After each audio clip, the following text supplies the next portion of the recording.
cresci num lar, cresci num ambiente onde ambos os meus pais tiveram essa percepção, né, de investir, de priorizar a nossa educação num cenário onde é o que eu esperaria, o que eu acredito que deve ser feito, mas que infelizmente a gente vê a desigualdade afetando muito e privando muita gente de acessar, né? Então, nasci numa região da Baixada Fluminense, uma região que não é o centro da metrópole, né?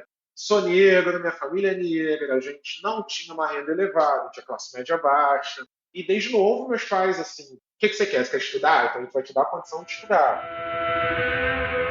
Então, porque o que acontece? Eu descobri que eu tinha reprovado, descobri que ecologia não era minha praia. Aham. E fiquei assim, poxa, mas eu gosto do curso, eu gosto da proposta, sabe? Eu quero estudar, eu quero, sabe, pensar física, pensar biologia, pensar computação, tudo no mesmo cenário, discutir. Mas o que eu vou fazer? Com o que eu vou trabalhar? E iniciação científica na graduação também já é uma disciplina, então eu já tenho que estar inserido em um contexto de pesquisa, com o que eu vou trabalhar, o que eu vou fazer. E Aham. aí foi quando eu descobri saúde humana. Eu nunca tinha considerado saúde humana na minha vida. Nunca, Olha lá. nunca. Uhum. Assim, para não dizer que não, sempre tem aquele parente que chega assim, e aí, pô, inteligente, vai fazer medicina? Aí Aham. eu pensava, não, não vou não, tio, sabe, não quero. Não é minha praia. Principalmente pesquisadores que não têm a formação elitista tradicional, sabe? Que vão estudar numa Sim. escola bilíngue, que vão ter oportunidade de estudar um segundo, terceiro idioma e tal. Que Então vão era o meu fazer caso. um intercâmbio de Sim, férias, né? exatamente. Um Uhum. período sabático para treinar, para estudar em algum lugar, praticar a Certo. vivência da língua. Eu não tive essa oportunidade. Meus pais até tentaram pagar na época do meu, sei lá, uns 11, 12 anos, não lembro, um curso de inglês para mim, numa marca, numa escola, enfim, famosa que tinha onde a gente morava, mas era muito fora do orçamento. Eu não cheguei a fazer um ano do curso e tal. Um tempo depois, eu tentei fazer umas aulas de cursinho social, assim, de inglês, mas não fiquei muito tempo também. E basicamente a minha vivência de inglês na vida era de RPG e jogar Magic. Porque eu tinha os amigos da escola, do grupinho, assim, na época da Aham. adolescência, que jogava RPG, eu pegava a carta de Magic emprestada da galera, não tinha carta em português direito, assim. E tudo que eu sabia era falar play, start, Ah, lose, então eu win.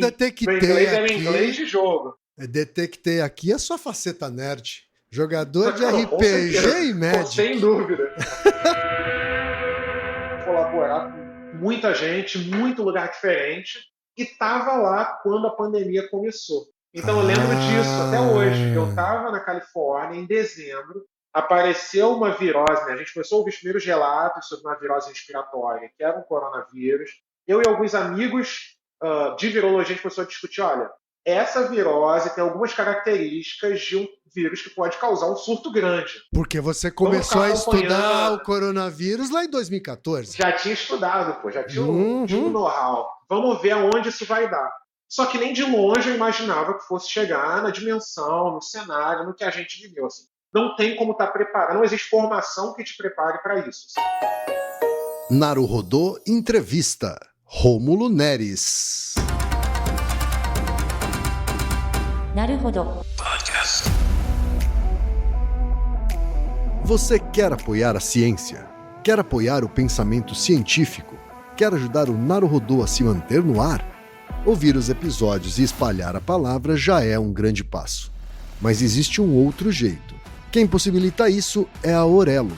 Você escolhe um valor de contribuição mensal e tem acesso a conteúdos exclusivos, conteúdos antecipados e vantagens especiais. Além disso, você pode ter acesso ao nosso grupo fechado no Telegram e conversar comigo, com Altair e com outros apoiadores. Toda vez que você ouvir ou fizer download de um episódio pelo Aurelo, vai também estar pingando uns trocadinhos para o nosso projeto. Combinado? Então baixe agora mesmo o app Aurelo no endereço orelo.cc ou na sua loja de aplicativos e ajude a fortalecer o conhecimento científico.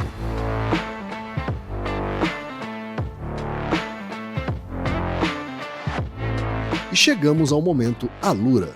Querido ouvinte, querido ouvinte. Você quer dar um verdadeiro mergulho no mundo da tecnologia? Migrar para uma nova carreira? Aprofundar-se nessa carreira? Então assine Alura agora mesmo. Você vai estudar, praticar, discutir e se aprofundar em uma plataforma que respira tecnologia. Na Alura, você terá acesso completo ao conhecimento, onde e quando você quiser, com novos cursos todas as semanas. E ainda tem vantagem: ouvinte Naruhodô tem desconto especial. Mas para isso é preciso acessar a seguinte URL, anota aí, alura.com.br/promoção/Naruhodô. Nesse endereço, além do desconto especial, você vai conhecer histórias reais de transformação de pessoas que estudaram na Alura. Então, repetindo, acesse alura.com.br/promoção/Naruhodô.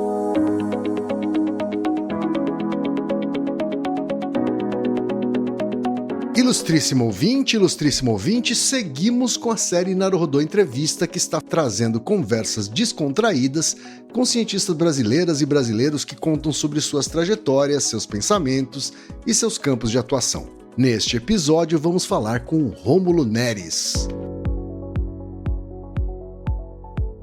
Rômulo Neres é biofísico, mestre em microbiologia e doutor em imunologia pela Universidade Federal do Rio de Janeiro. Estuda infecções virais desde 2010 e tem expertise em como nosso sistema imune se comporta durante infecções. Era pesquisador na Califórnia em 2020 e retornou ao Brasil no início da pandemia para estudar o coronavírus com o financiamento do programa de jovens pesquisadores da organização americana Dimension Sciences e entender os mecanismos que levam nosso corpo a desenvolver imunidade contra o SARS-CoV-2 e por que algumas pessoas desenvolvem complicações da doença.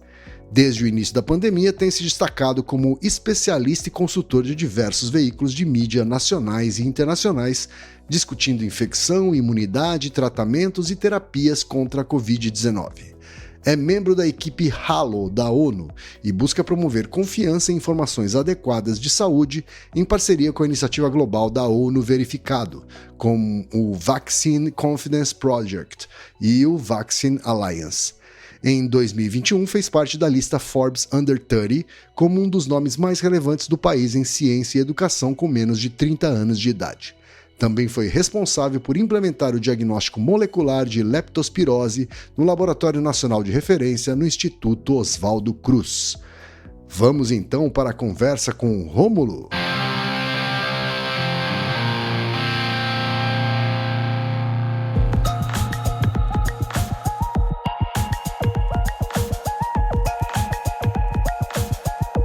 Rômulo, muito obrigado pela sua presença aqui no Naruhodô Entrevista. É um prazer te receber. Muito obrigado pelo convite. Queria agradecer ao Altai também, que fez contato também junto com você. Muito feliz de estar aqui. Muito empolgado mesmo. Vamos ver o que vai sair dessa conversa, que eu tô meio nervoso. Né?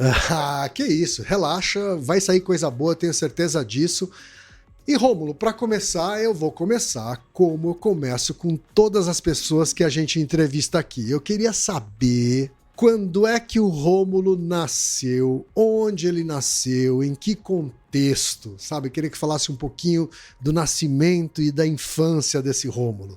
Então, vamos lá. Eu nasci em 30 de julho de 1992, então 31 anos agora. Nossa, acabei de me sentir velho aqui, Rômulo. Não, eu já passei da crise dos 30, tem um tempinho já, inclusive. Tá certo. Eu nasci em Duque de Caxias, no Rio de Janeiro, então legal. Da Baixada Fluminense, para quem não conhece, né, da região que circunda o Rio de Janeiro, a capital. E, enfim, cresci numa região de Duque de Caxias que é muito próxima da antiga Reduc, eu não sei quem tem contato com isso, que era uma das maiores refinarias, é ainda uma das maiores refinarias de petróleo da Petrobras, então é uma região que é consideravelmente movimentada, assim, né? Uma região que acabou se desenvolvendo muito para abarcar o desenvolvimento dessa refinaria, mas eu cresci numa família que não tinha nada a ver com a refinaria. Meus pais só eram de contextos diferentes, regiões diferentes do Rio de Janeiro, e quando se casaram, resolveram se mudar para essa região, né, onde a gente estava, onde eu morei, e foi ali que eu morei minha vida inteira, basicamente. Né? É mesmo? Sei lá, a primeira vez que eu saí de casa, um período maior do que uma viagem a trabalho, quando fazer intercâmbio, trabalhar e pesquisar fora. Né? Entendi. De resto é 100% Baixada, é isso? Minha vida quase toda Baixada, assim. Estudei na Baixada, da escola, do básico, né, do pré, até a faculdade, porque isso é uma história engraçada, inclusive. Não sei nem se eu já adianto da spoiler, mas eu queria muito trabalhar com biologia sempre, desde criança. É mesmo? Assim, de querer trabalhar com, sei lá, dinossauro, querer estar na floresta procurando um animal que ninguém nunca descobriu, sabe?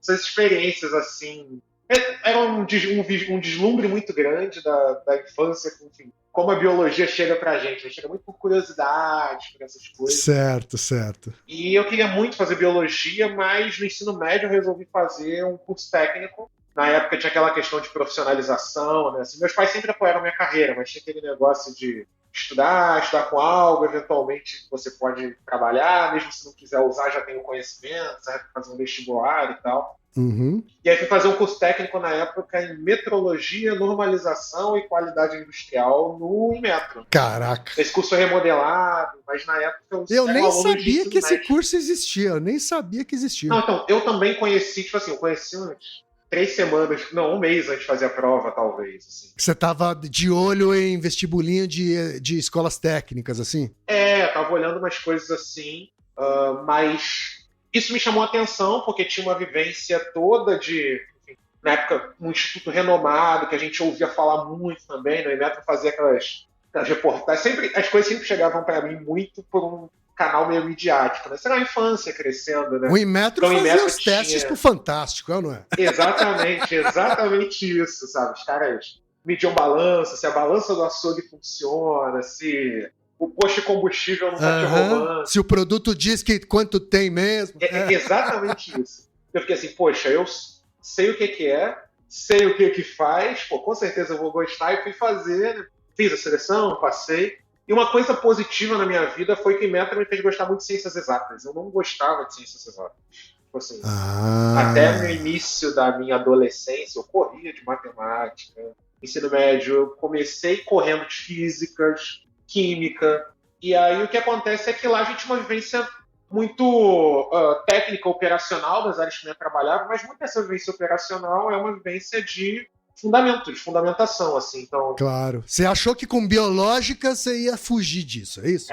eu pensei que, sei lá, eu não imaginava que no auge da minha adolescência, talvez, que eu calibrar a balança e aparecer no Fantástico, era necessário que eu soubesse Física 1, Física 2, Física 3, por exemplo. Certo. Uhum. Mas o efeito que isso teve foi um efeito positivo. Eu descobri que eu realmente gostava dessas áreas, sabe? Eu gostava de modelar, descrever fenômenos utilizando matemática, simplificando, né, aproximações, transcrevendo as coisas que eu fazia, e descobri, beleza, exatas é um negócio que eu gosto. Também. Legal. Só que eu não tinha deixado de gostar de biologia. Tá. E fica assim, o que eu faço que tem biologia e física ao mesmo tempo? Enfim, biologia e exatas ao mesmo tempo. Né? E aí conheci um curso relativamente novo que a Universidade Federal do Rio de Janeiro tinha inaugurado, que era o curso de biofísica. Uhum. E aí o curso de biofísica era como se fosse um curso de biologia na época, só que ele tinha toda uma habilitação, um braço do curso voltado para física, né? Era uma coisa completamente nova para mim, mas eu falei assim, é a chance, talvez, de eu juntar essas duas coisas, né? A biologia que você quis e a possibilidade exatas que você descobriu no meio do caminho. Exatamente. Tá e certo. aí foi isso. Eu descobri, fiz o vestibular, passei. E aí, na época, inclusive, e isso foi coincidência, né? Assim, o Inmetro fez uma. Na época, o Inmetro tinha feito. Como é que era? Era uma parceria, uma colaboração, uma medida colaborativa com a UFRJ, que resolveu abrir um campus da UFRJ vinculado ao Inmetro na época. Né? Hoje em dia já não é mais tão vinculado, eles ainda colaboram. Mas a ideia na época era essa, e a UFRJ ofertou cursos novos para Xerém. Um dos cursos que foram ofertados foi o Inmetro. Então, para quem não conhece o Inmetro, foi biofísica. Então, para quem não conhece o Inmetro, fica na Baixada Fluminense. Eu passei no vestibular e continuei estudando na Baixada Fluminense. Olha que massa. Você é filho único, Rômulo? Eu não sou filho único. Eu tenho uma irmã. A minha irmã ela é do direito. Ela resolveu seguir a carreira um pouco mais jurídica, assim. Ela é mais jovem que você? Ela é mais jovem. Ela é 2 anos mais jovem, né? Então, eu nasci em 92, minha irmã nasceu em 95, um pouco antes de mim, assim. Então, uns 2 anos e alguma coisinha mais jovem, assim. E aí a gente sempre foi muito parceirão, assim, lá em casa, né? Meus pais sempre incentivaram muito a nossa criatividade, assim. Então era muito comum a gente ficar conversando e vendo coisas juntas, inventando histórias, sabe? Um monte de brincadeira. Então a gente sempre teve uma parceria muito grande, tem até hoje, né? Vira e mexe, eu fico enchendo o saco dela perguntando um monte de coisa do direito, só que eu pergunto, às vezes, com viés muito filosófico. Olha, Aham. eu não faço ciência do direito, a minha área é outra, mas a gente fica conversando e tal, isso é muito bom. E é muito Bacana. bacana isso, assim, porque eu cresci num lar, cresci num ambiente onde ambos os meus pais tiveram essa percepção, né, de investir, de priorizar a nossa educação num cenário onde é o que eu esperaria, o que eu acredito que deve ser feito, mas que infelizmente a gente vê a desigualdade afetando muito e privando muita gente de acessar, né? Então, nasci numa região da Baixada Fluminense, uma região que não é o centro da metrópole, né? Sou negro, minha família é negra, a gente não tinha uma renda elevada, tinha classe média baixa. E desde novo, meus pais, assim, o que você quer? Você quer estudar? Então a gente vai te dar a condição de estudar. Minha irmã, você quer estudar? A gente vai buscar um jeito de te dar condições de estudar, né? E você acha que isso veio de onde, essa valorização pelo estudar? Então, eu acredito que os meus pais, eles sempre tiveram uma percepção da estrutura familiar enquanto algo que tem que ser como é que eu posso dizer? Fornecer um esqueleto emocional, um esqueleto de recurso, um esqueleto de paz para a gente se envolver e interagir com o mundo em todas as áreas, né? Então isso era também em relações, enfim, nas relações interpessoais, isso acontecia, enfim, na maneira como a gente lidava com as pessoas, os valores que eram ensinados. E meus pais sempre fizeram questão de primar também para que a gente tivesse uma educação adequada, sabe? Saúde adequada, acesso adequado a entretenimento, a diversão, a brincadeira. Então, tudo que tivesse no alcance deles, eles faziam mesmo com muito pouco recurso. Eu lembro de eu com 8, 9 anos, assim, sei lá, uns 7, 8 anos, minha mãe, por muitos anos, uns 2 ou 3 anos, toda semana antes dele trabalhar, ela me levava para a biblioteca do município, do bairro, me deixava na biblioteca fazer o que eu quisesse. Podia ler, desenhar, brincar, arriscar. Ela não tinha nenhum vínculo com a biblioteca. Ela me levava lá, Certo. só que era o caminho que ela tinha de me favorecer acesso à cultura, acesso à informação, acesso à história, sabe? Eles sempre tiveram essa percepção e isso é uma coisa que eu valorizo muito. Comento com eles até hoje sobre isso, né? Que foi o divisor de águas tanto para mim quanto para minha irmã, né? Porra, mas sensacional isso, sensacional. O meu pai, ele fez até o ensino médio, ele tem o ensino médio completo, né? Uhum. E ele não seguiu, enfim, numa carreira acadêmica, numa carreira especializada. Ele trabalhou na Supervia por muitos anos, que é a companhia de trens aqui do Rio de Janeiro, né? Ele era bilheteiro, recebia, enfim, um pouco mais de um salário mínimo, e criou os meus filhos com essa faixa. Minha mãe era assistente administrativa, começou a fazer faculdade, queria fazer faculdade, mas na época eu e a minha irmã a gente estava muito pequena, entrou na faculdade, saiu, não teve condições de conciliar, sabe? Voltou a fazer faculdade, pedagogia, muitos anos depois, assim, eu já estava entrando na faculdade quase, ela voltou a fazer pedagogia, se formou, já é pedagoga, atua na área e tal. Que maneiro. Mas foram caminhos, né, diferentes para meu pai e para minha mãe, em termos de especialização, de colocação no mercado de trabalho, mas que culminou nos dois tendo a visão de que eles precisavam investir no que tivesse ao alcance deles para que a gente pudesse ter, enfim, acesso, recurso, para que a gente pudesse ter um ambiente de paz, assim, um ambiente que fosse produtivo para a gente desenvolver as nossas habilidades, nossas competências. Assim. Uhum. E quando foi a primeira vez que você percebeu, tomou consciência que tinha menos privilégio do que outras pessoas na escola, na faculdade? Quando é que foi isso, assim? Então, é complicado de pensar nisso, assim, porque por vezes pensar nesse tipo de coisa, nesse tipo de abordagem também deixa a gente um pouco na defensiva, né? Uhum. Mas, assim, uma coisa que eu lembro sempre é que desde criança eu tinha receio de andar em loja sozinho. Eu tinha medo de andar em loja sozinho, eu não conseguia entender. Eu não conseguia perceber, assim. Eu não lembro nunca dos meus pais necessariamente falando isso comigo, mas eu não me sentia à vontade, por exemplo, entrando no supermercado sozinho, entrando numa loja de conveniência, entrando numa loja de roupa lá com meus 10, 11, 12 anos, assim. Não que a criança também vai entrar com essa idade, sabe? Tipo, a mãe se distancia um pouco, ficar perambulando pela loja sozinho. Eu sabia que tinha uma coisa estranha, eu achava, sei lá, meio hostil, o comportamento, a presença das pessoas, sabe? Tipo, eu achava essas coisas meio diferentes, assim, e eu não conseguia, por vezes, entender, olhar, entender, sabe? Gente mudando de sessão. Era mais sobre o não dito do que sobre o dito, né? Era muito mais sutil, velado, talvez, porque não era uma discussão que chegava tanto em mim, assim, mas que com o passar do tempo eu fui percebendo os motivos, né, percebendo a diferença de tratamento, assim. Na academia, diretamente, eu acabei encontrando um ambiente muito positivo, assim. Eu não lembro de ter tido reações, não lembro de ter tido, sabe, um comportamento hostil direcionado, mas era muito comum da escola, já do curso técnico para frente, né? Tá num ambiente, tá num evento onde só tem eu de pessoa preta. Isso me incomodava pra caramba, sabe? Que eu acho que é o que a maioria das pessoas pretas que chegam, né, ocupam lá dentro desses espaços mencionam também.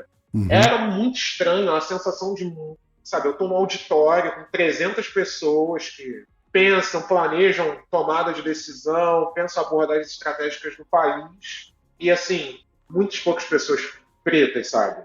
Sim. E por vezes isso não era. O que a instituição está fazendo de errado, sabe? Será que é o acesso à instituição? E aí, sei lá, eu fui pensando, fui amadurecendo, fui vendo que isso tinha muitas camadas, muitas coisas que vinham, sabe, desde do acesso ao ensino básico, sabe, que era desigual, para repercutir lá na frente, lá na ponta. Então, tinham essas coisas menores. Até hoje, por exemplo, eu não me sinto confortável de andar em loja de conveniência. Loja de roupa é estranha para mim, assim, de verdade. Sei. Às vezes pode não ter até nada, mas, sei lá, se tornou uma coisa meio inata para mim. Uhum. Mas, por vezes, eu fico percebendo, assim, a ocupação desses ambientes, sabe? A ocupação das vozes, sabe? Quem são os especialistas, as pessoas que falam, que comunicam, que assinam, que pensam as políticas, que analisam os dados, sabe? Que geram os relatórios. Porque a gente tem uma desigualdade muito grande. Esse tipo de coisa me vem muito na cabeça e já me vinha um pouco desde a infância.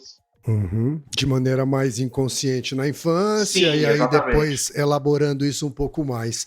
Mas que bom que você não sentiu isso, essa hostilidade direcionada durante a faculdade, né? Assim, me conta um pouco desse período, assim. Você, na universidade, ela teve um peso diferente na sua trajetória? Assim, alguma coisa mudou? Como é que foi isso? Muita coisa mudou quando eu comecei a fazer faculdade, né? Primeiro foi a decisão de que eu tinha, né? Porque eu queria ser biólogo desde criança, queria trabalhar com bicho, queria trabalhar com animal, mas isso veio mais à tona e se tornou mais presente quando eu resolvi fazer o vestibular, porque até então a gente não tem que lidar muito com essa decisão, né? O processo não só da carreira acadêmica, mas de outras carreiras também é muito estranho, porque você vive a sua infância e adolescência, brinca de carrinho, bola de gude, aprende a lidar com pequenas frustrações da vida e nada você tem que decidir o que você vai fazer pro resto da vida. Assim. Basicamente, as pessoas jogam isso no seu peito. E aí, fazer vestibular do quê? Trabalhar com o quê e tal. Sim. E aí isso voltou à tona, né, de fazer biologia, de pensar em algo de exatas, né, de olhar para essa questão. E na época eu tive um pouco de receio de uma questão específica, né? Porque meus pais sempre me incentivaram, sempre teve um diálogo muito tranquilo quanto a isso. Mas eu nasci num berço evangélico. Meus pais são evangélicos, minha família é historicamente evangélica. Né? Uhum. E eu tinha muito receio de, sei lá, como é que vai ser eu falar que eu não estou sendo médico, não estou sendo um advogado, não estou sendo cientista. Imagina eu chegar para, sei lá, família, pessoal da igreja, não, eu sou um cientista, sei lá, na época. Assim. Uhum. E, por que pareça, a recepção das pessoas que conviviam comigo foi maravilhosa e meus pais nunca deixaram de me dar apoio incondicional nisso. Assim. Então foi um período de transição que a ansiedade começou a se manifestar um pouco com isso, mas que eu tive um período, uma transição tranquila para entrar nesse estágio. Né?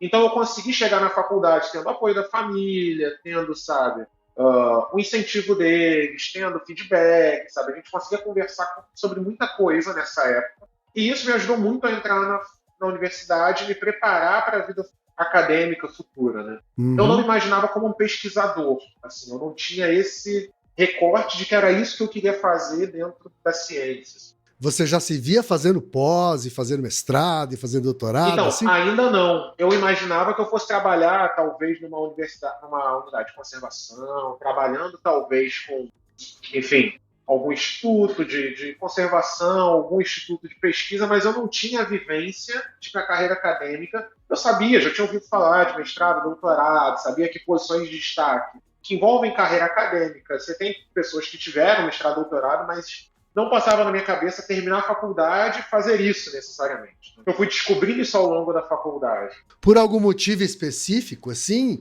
era mais por falta de um conhecimento mais profundo ou porque, de fato, você não via a carreira acadêmica como uma carreira profissional que viabilizasse o que você queria fazer? Eu acho que é um pouco dos dois. Assim. Eu não via a carreira acadêmica como algo profissional, assim, na época, né? Novo, jovem, assim, eu entendia que era, enfim, uma etapa adicional de estudo, de aprendizado, para eu ter um título a mais, eventualmente. Eu tinha perspectiva de que eu ia terminar a faculdade, trabalhar com o que eu queria, ser, sei lá, multimilionário na época, que é o que eu queria ser, e que tudo ia dar certo e o mundo ia ser colorido.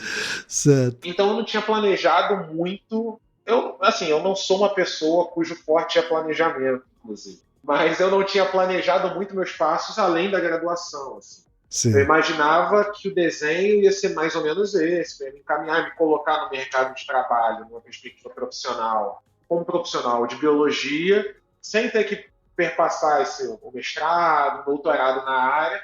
Não era uma ideia estranha fazer, mas eu pensava que ia ser mais incidental, sabe? No futuro, depois de algum tempo, se isso tivesse acontecer, ia rolar. Mas o grande divisor de água na minha vida, nesse sentido, na graduação, foram dois, na verdade. Isso é muito interessante, fazendo um pequeno parênteses antes, né? Quando eu cheguei no curso, eu acho que era a segunda ou terceira turma do curso na época. Né? E aí o curso era tão longo, mas tão novo, quem dava trote eram os professores. Assim. Não tinha aluno, não tinha comissão de trote, quem dava trote, os professores juntos desempenhavam tarefas para os alunos fazerem, para fazer a nossa semana de integração, e isso era o trote que a gente tinha. Né? Então eu lembro que em Xerém, terra de Zeca Pagodinho, para quem não conhece. Sim, Xerém. Grande Xerém, a gente teve uma caminhada solidária para recolher lixo do local onde funcionava a faculdade até a cachoeira. Xerém. Uma das nascentes que fornece água para o Rio de Janeiro vem de Xerém, né, abastece uma parte da Baixada, a gente tinha que recolher lixo e tal. E aí os alunos foram recolhendo lixo. Trote do bem, então, trote do bem. Não, trote do bem, todo mundo feliz, Alex, só conta essa história inusitada. E aí todo mundo chegou na cachoeira, os professores lá e tal, batizaram a gente, agora vocês são, enfim, oficialmente, alunos de biofísica, não sei quantos quilos de lixo recolhido no caminho e tal. E aí todo mundo feliz, se abraçando, aí passa o IML com o corpo de alguém que tinha morrido afogado na cachoeira. Caraca! E aí todo mundo congelou, ficou todo mundo travado, mudou o sentimento assim, de alegria, de felicidade, para meu Deus, o que está acontecendo aqui? Todo mundo muito novo, assim, mas tirando isso, deu tudo certo, a gente entrou na faculdade e tal, tava lá. A biofísica é uma habilitação ou especialização dentro da graduação de ciências biológicas, é isso? Isso, o curso de biofísica, ele é um curso de ciências biológicas, ele é considerado um curso de ciências biológicas, né? Então, eu posso ter, enfim, reconhecimento pelo Conselho Regional de Biologia, posso trabalhar habilitado como biólogo, mas ele é um curso cuja ênfase, né, o ponto forte dele, e aí a época eu não sabia desse detalhe, é formar um profissional pensador, um profissional acadêmico já da graduação. Entendi. E ele faz isso através da biofísica, que é uma área da biologia voltada para a fisiologia. Ou seja, para explicar como alguns sistemas biológicos funcionam, e a gente aprende como eles funcionam através de modelagem, através de desenhos, simulações e tal. Então é um curso que tem uma carga biológica extensa e é um curso que também tem uma carga de exatas extensa. Então a gente tem matemática, tem física, tem programação no curso, exatamente para a gente poder fazer essa interface. E aí ser um profissional que acaba sendo multidisciplinar, né? Um profissional que vai responder questões de biologia, pensar questões sobre sistemas vivos, com um olhar que tem um pouco de física, um pouco de biologia, um pouco, enfim, de pensamento, de funcionamento de máquinas, por exemplo, o pensamento algorítmico. Dá para você usar muitas coisas diferentes que você tem as bases na graduação de biofísica. Assim. Hoje eu sou muito grato porque esse curso me deu esse caráter, inclusive, para minha carreira. Eu tenho mais facilidade de me integrar e trocar conhecimentos com outras áreas, um pouco por causa da característica dessa formação.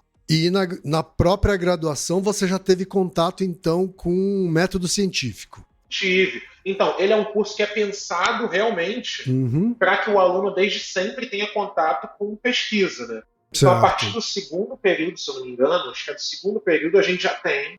É um curso integral, então ele toma o seu dia inteiro. É um curso que tem 2 dias específicos da semana para você estar dentro de um laboratório, fazendo experimento, acompanhando pesquisador, escrevendo relatório, aprendendo como é que desenha artigo. E você tem a oportunidade de trabalhar enfim, com pesquisadores da UFRJ toda, de outros lugares também, né? É a chamada iniciação científica. Sim. Mas nesse curso ela é pensada para ter uma carga maior, assim, ter um período maior. E isso acabou sendo muito bom para mim. Primeiro, porque no primeiro período eu tive ecologia, que era o meu primeiro contato com o que eu queria fazer de biólogo, que era trabalhar sei lá, com animais. E eu reprovei ecologia. Eu descobri que eu detestava ecologia. Nada contra os professores, se eles estiverem ouvindo por acaso. Eram bons professores, mas realmente me desencantei pela área. Assim. O que chegava a mim de conhecimento enquanto criança, né, com aquele deslumbre, não era o mesmo que, claro, né, nenhuma área vai ser, mas não era o mesmo que o deslumbre, que a execução da profissão. Então eu acabei me desencantando um pouco de ecologia, fiquei tão desesperado nessa minha perda de horizonte que eu reprovei ecologia. E aí eu fiquei, meu Deus, o que eu vou fazer da minha vida? Eu entrei aqui por causa disso. No primeiro período, não é o que eu queria, assim. Será que eu errei totalmente, assim? Mas é interessante, né, que na faculdade também aconteceu comigo, quando eu fiz comunicação, que eu acho que me frustrei com aquilo que eu tinha mais expectativa, mas me maravilhei com aquilo que eu sequer sabia que existia, assim, sabe? Sim. Né? Foi quando eu descobri filosofia, por exemplo, né? Foi quando eu descobri, sei lá, comunicação comparada, que são formas mais filosóficas de pensar a comunicação, né? E menos a coisa da prática, né? Assim, aprender Photoshop não era a coisa mais importante, né? Agora, eu vi aqui que na graduação você já foi bolsista do CNPq, é isso mesmo? Isso, então. Porque o que acontece? Eu descobri que eu tinha reprovado. Descobri que ecologia não era a minha praia. E fiquei assim, poxa, mas eu gosto do curso, eu gosto da proposta, sabe? Eu quero estudar, eu quero, sabe, pensar física, pensar biologia, pensar computação, tudo no mesmo cenário, discutir. Mas o que eu vou fazer? Com o que eu vou trabalhar? Aí, iniciação científica na graduação também já é uma disciplina. Então, eu já tenho que estar inserido em um contexto de pesquisa. Com o que eu vou trabalhar? O que eu vou fazer? E aí foi quando eu descobri saúde humana. Eu nunca tinha considerado saúde humana na minha vida. Nunca. Assim, para não dizer que não, sempre tem aquele parente que chega assim, e aí, pô, inteligente, vai fazer medicina. Aí eu pensava, não vou não, assim, sabe, não quero. Não é minha praia. Sim. E realmente não queria, assim, não gostava mesmo. E talvez esse tivesse sido a única menção remota à saúde humana, trabalhar com saúde numa carreira para mim. Assim. Parentes me perguntando se eu faria medicina. Mas na graduação eu conheci a saúde humana de bancada, de pesquisa, sabe? De você pensar, entender o que está acontecendo, pensar em novas maneiras de descrever um fenômeno, de descrever um processo, maneiras de propor melhorias para coisas, né, que a gente já faz nesse sentido. E em saúde humana, eu conheci algo que, para mim, gerou um novo grau de fascínio, que talvez foi que reacendeu a mesma empolgação da infância que eu tinha com animais na floresta, que foi trabalhar com microbiologia, mais especificamente vírus. Assim. Perfeito. Então, eu tive a oportunidade de trabalhar num laboratório, era um laboratório de inflamação e imunidade, então, um laboratório voltado a entender o que acontece com o nosso corpo durante processos inflamatórios, mas eu fui trabalhar com 2 pesquisadoras na época que trabalhavam só com processos inflamatórios que aconteciam por infecções virais. E aí um novo mundo de possibilidades se abriu para mim. Eu lembro de ficar fascinado, dormia lendo sobre vírus, acordava lendo sobre vírus, e baixava manual, e lia lei, lia livro de biologia, lia livro de, enfim, de evolução, tudo que eu podia encontrar que tivesse, sabe, esse tipo de conteúdo eu devorava, assim, muito empolgado por essa perspectiva. E aí comecei a trabalhar, desenvolver um projeto nessa área, já na graduação, financiado na época pelo CNPq, né? Trabalhando em um laboratório. E ali foi onde eu comecei a ter essa vivência. E isso foi mais de 10 anos de uma pandemia que ninguém de nós aqui ainda imaginava que viria, né? Lá na frente. Exatamente, exatamente. Eu era Uhum. muito novo. Eu acho que quando eu entrei no laboratório de iniciação científica, eu não tinha 18 anos ainda. Assim, Caraca, tem muito tempo, tô com 31, então mais de 10 anos faz com certeza. sim, Eu entrei na faculdade com 16, e aí foi isso. Eu lembro que na época minha mãe tinha que assinar as autorizações para poder ir trabalhar, assim, era meio. Não, entendi. para garantir a saúde do seu filho, quem tem que ser responsável é você. Assina aqui que seu filho está indo mexer com vírus no laboratório. Que essa bucha não é nossa, né?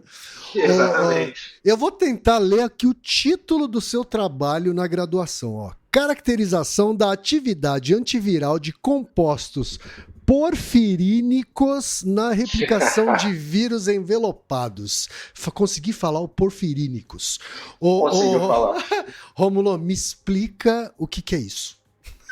Fala rapidinho. Eu acho que eu consigo explicar em menos de um minuto, mas não Tá bom. cronometrar não, que eu falo muito, talvez, história. Basicamente, a ideia do projeto, né, do primeiro laboratório que eu fui trabalhar é o seguinte: eu trabalhava com alguns vírus que podem causar quadro grave, e o quadro grave é inflamação no corpo, né? Então a gente tinha, sei lá, dengue, por exemplo. Dengue pode causar choque, dengue tem. A dengue grave, né, ela pode matar, por exemplo. Um dos primeiros vírus que eu trabalhei, o vírus da dengue. Uhum. E qual é a grande questão das viroses que acompanham o Brasil? Se a gente for pensar o starter pack do brasileiro aí de doença, a gente tem dengue, zika, chikungunya, febre amarela, de virose tropical, assim, a gente pode mencionar essas quatro, vai. Tem algumas outras também, mas essas são as principais Sim. atualmente. A minha companheira já teve dengue e coronavírus, né, e Covid, e ela falou que a dengue foi muito mais assustadora para ela, assim.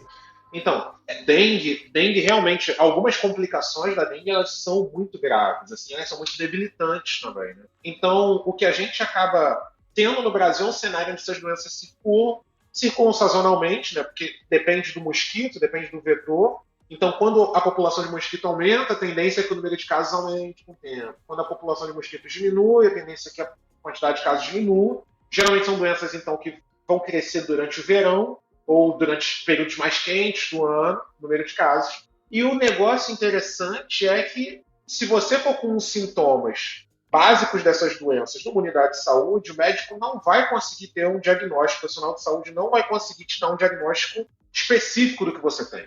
Uhum. É muito comum, né? No Brasil a gente popularizou esse termo de virose, né? Uma doença febril que você não consegue diferenciar, porque você vai ver para todas as doenças você vai ter febre, cansaço, dor no corpo, você vai ter perda do apetite, você vai ter uma ou outra coisa que são muito específicas, mas que às vezes não aparecem para a maioria dos casos, ou quando aparece, aparece mais tarde, aparece uma semana depois dos sintomas, 3, 4 dias depois dos sintomas. Então, no início é difícil de você saber o que é. Sim. A gente soma isso com o fato de que a gente não tem tratamento nenhum para essas infecções. Então, mesmo que o médico saiba, o profissional de saúde saiba o que você tem, o tratamento é para os sintomas, não para a infecção. Então, você está com febre, o cara vai te dar um remédio para febre. Você está com dor no corpo, você vai receber uma medicação para dor, assim por diante. A ideia do meu projeto era o seguinte: e se a gente conseguisse desenvolver algum composto, um tratamento, alguma molécula que tivesse a habilidade de impedir a infecção, não só de um, mas de todos esses vírus ao mesmo tempo? A gente ia ter uma vantagem, porque a gente vai ter um tratamento contra a infecção que a gente ainda não tem para esses vírus aprovado, e a gente ia ter uma outra vantagem que é você não precisa ir no hospital e ficar esperando o laudo sair para saber com o que você trata. Começou os sintomas no período, né, do ano onde você tem a tendência ao aumento do número de casos, você consegue tratar antes mesmo de ter o laudo. É provável que seja isso, isso ou isso, dengue, zika ou chikungunya.